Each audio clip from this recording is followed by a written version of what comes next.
Hi, I'm Sam. And I'm Rev. And thanks for tuning in to another installment of What Yacht To Do. Installment, okay. We are currently going around America's Great Loop aboard the Here's To Us. And today we're going to take you from where we anchored and tell you the rest of the story, what happened overnight in Islamorada, all the way to Miami Stadium, where we anchored again. So 2 nights in a row we're anchoring. Did you call that Islamorada again? Islamorada. Islamorada. Islamorada. We don't know how to say it. Right. I think it's Islamorada. Anyway. It's one of those. Here we go. It's spelled funny.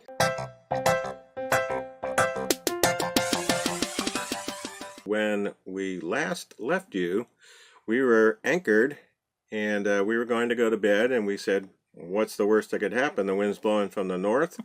We would drift out into the Atlantic Ocean and then bump into Cuba. Yeah, so what's the worst that could happen? That wasn't going to happen. Anyway, it was a windy night. The winds are coming out of the north-northwest. And? Well, as you can see, at the top of the circle, we set pretty well for several hours. But then, all of a sudden, about 1 o'clock in the morning, start hearing these beeps, alarms going off. Both the Garmin chart plotter alarm and also an app I have on my phone went off. So obviously something was awry. So I sprang from my bed to see what was the matter. And so up to the bridge that I ran. So how fast do you think the winds had to be? They were about 20 to 25 miles per hour. Yeah, it was crazy. Yeah, maybe as high as 30. Yeah, we have a Rockna anchor, and it is the best. Yeah, it holds just great. It's 25 kilograms, which is roughly, I guess, 55 pounds. But it drug, and by the time I had gotten to the bridge, it had reset itself. So thanks to the Rockna there, the most that we really drifted, I estimate, was about 60 to 70 feet, somewhere around there. That's a lot of feet. And it reset itself, and then we had a nice, good set, but we didn't really get a good night's sleep. At least I didn't. No, I didn't either. When I woke up, I wanted to capture what our anchorage was like. Do you see that crab pot thing floating there in the front? That used to be at the back of our boat. And there's another one.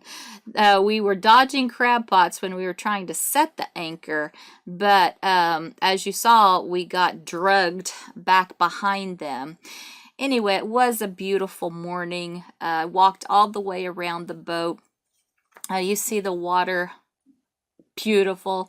There was a bit of wind in this morning, but it all settled down a little bit. Yeah, so we haul up the anchor and off we are. We're heading to Miami, where, guess what? We're going to try the anchoring thing again. 2 times in a row. Yeah.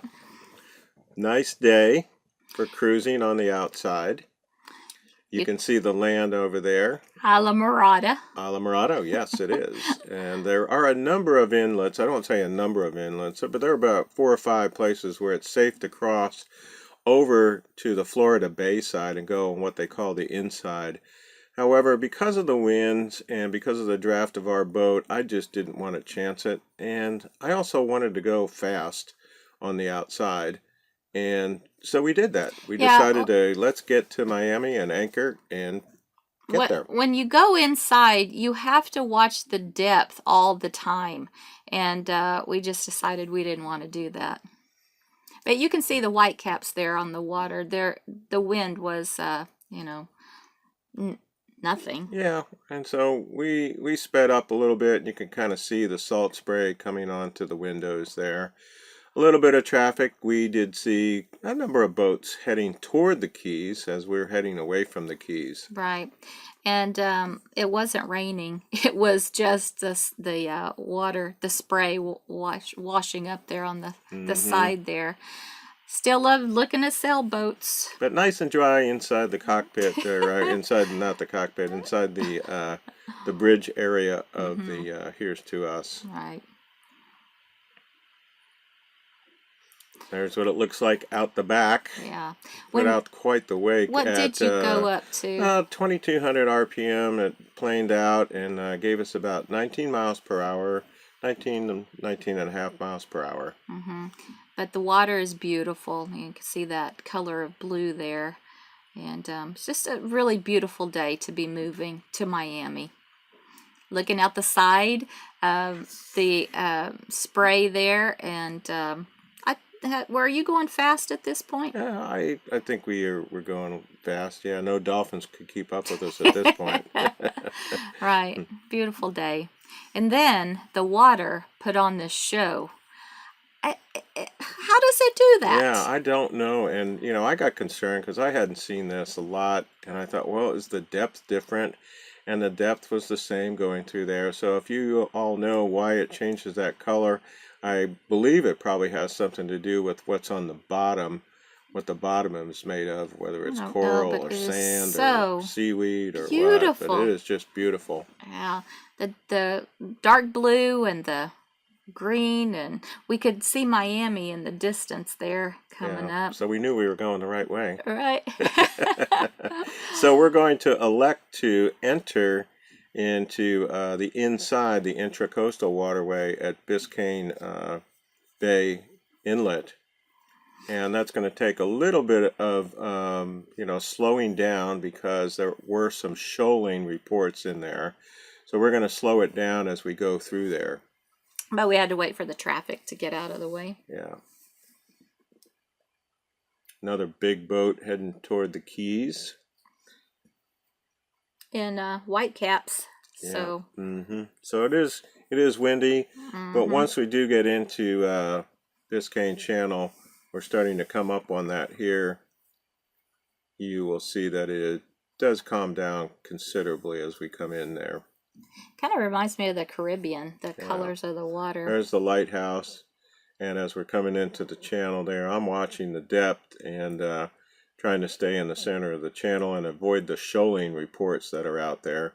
Yeah, there were several anchorages, and there would be an anchorage and then a neighborhood along the way. The houses that we saw in this area were, well, you can see, just giant and beautiful, and have some have boats and toys in front of them, and some are just homes there in a primo location. Yeah, very nice location. Right on the back in the distance, you can see the skyline of Miami there.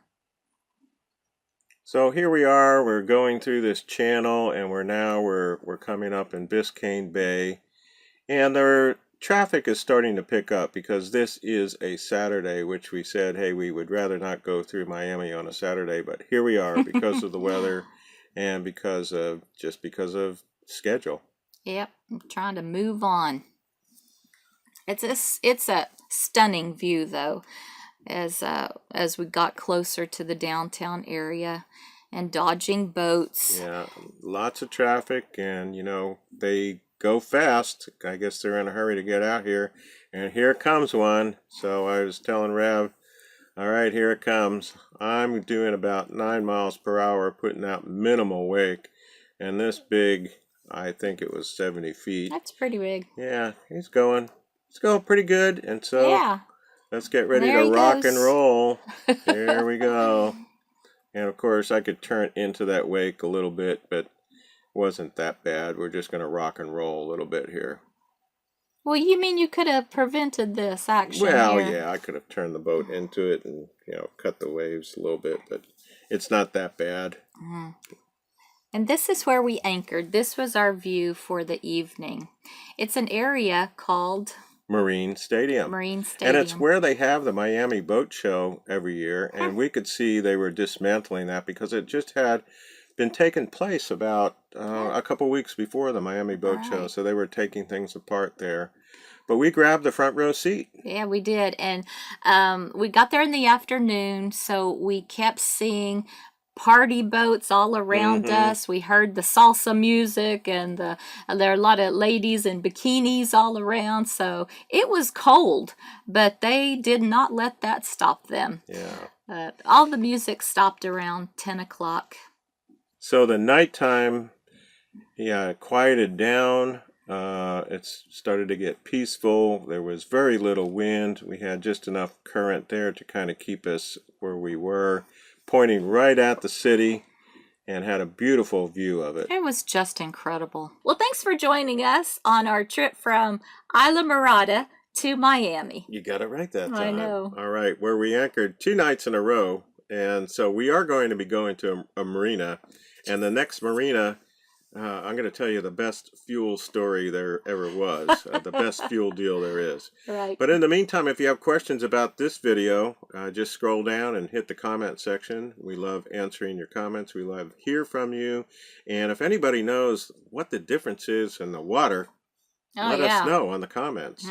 And of course, you can always email us at crew@whatyachttodo.com. Right. And also, just a plug for the website, go over to the website check if you out want to see the corresponding blog for this. Rev has some additional pictures. It's number 92. Number 92. So see you next time on What Yacht To Do. Bye.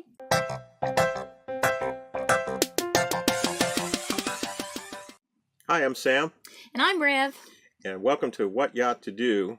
We are currently going out around America's Great Loop. And if you can notice, I guess the green shirt memo went out today. That was not planned. Not planned. Anyways, we both showed up for filming with green shirts. Anyway, we went from Islamorada. Yeah, now you have me saying it. We cannot say the name of this town. Islamorada. Where we anchored. No, it's Islamorada. Islamorada. Yeah. Okay, Islamorada. Islamorada. Okay. Do you want to start over? No. We have to now. Well, thank you for joining us for our little trip from Islamorada to Miami. You want to do? Let's do this.